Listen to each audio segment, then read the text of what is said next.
Hi everyone. So far, we've been looking at polynomial function rules like these.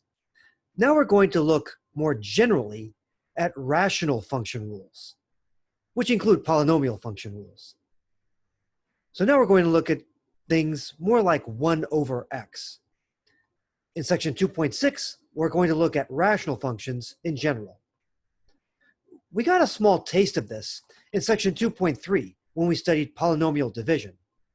For example, when we were considering expressions such as these, where we had this polynomial over this polynomial that was not zero. This is an example of a rational function rule that's not polynomial. So for now, in section 2.6, let's assume that f of x is a rational function rule, and it's written as a polynomial over a polynomial that's not zero. And for now, let's assume that this is in simplified form. Later on, we're going to relax that assumption. But for now, assume that this expression is simplified. So no factors like x, for example, in common. No real zeros in common either. Now, unlike for polynomial graphs, sometimes graphs for rational functions have vertical asymptotes, or VAs.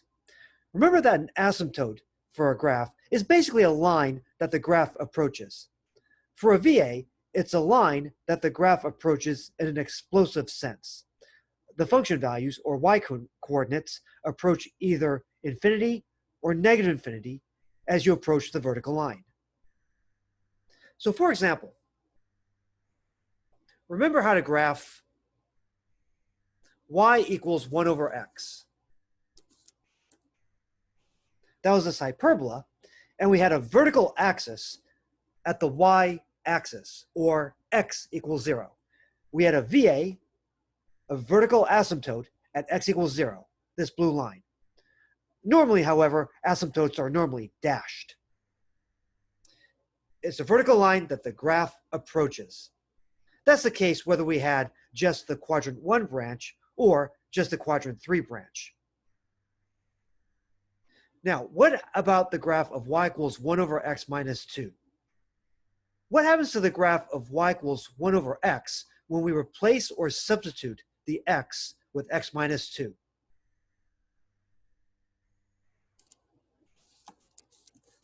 We translate the graph to the right by 2 units. So we go from the red graph over here to the green graph over here. And not only does the graph translate, but also the vertical asymptote.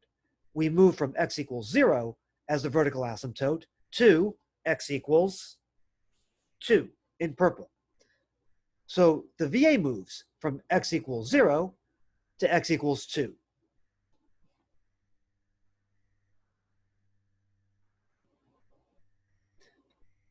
On the left, we have the graph of y equals 1 over x. We have a VA at x equals 0. On the right, we have the graph of y equals 1 over x minus 2. The VA is at x equals 2. If we had 1 over x minus 3, guess where the VA would be? The VA would be at x equals 3. If we had 1 over x plus 1, where would the VA be? At x equals negative 1. Basically, at the real 0 of the denominator. Remember, we're assuming that the fraction is simplified. So when we have 1 over x minus 2, the graph of y equals 1 over x minus 2 has as its only VA x equals 2, which corresponds to the only real 0 of the denominator. In general, if you have a simplified rational expression like this in x, polynomial over polynomial, then the VAs, the vertical asymptotes, correspond to the real zeros of the denominator. So for example, y equals 1 over x minus 2, we have a VA at x equals 2. Now in calculus, you define vertical asymptotes more precisely using limits. Take a look at this graph on the right, y equals 1 over x minus 2. Observe that as we approach the vertical line x equals 2 from the right, the y-coordinates along the graph, the function values, approach infinity. In calculus, we'd say that the limit of f of x as x approaches 2 from the right is infinity. Look at this branch over here. As x approaches 2 from the left, the y-coordinates or function values approach negative infinity. So we would say that the limit of f of x as x approaches 2 from the left is negative infinity. So therefore, x equals 2 gives us a vertical asymptote. Now, we'd have a vertical asymptote, a VA, at x equals 2 if either of these limits is either infinity or negative infinity. So whether we had this branch alone or this branch alone, or if we had a piece of the graph that went like that, or a piece of the graph that went like that, we'd have a VA at x equals 2.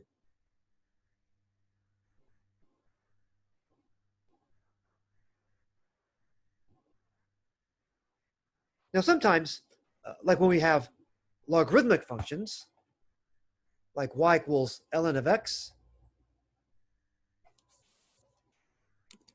here the VA is only relevant from one side, and that's fine. That's for later. Next up, we're going to consider, well, HAs, horizontal asymptotes. And the analysis is completely different, the way we find them.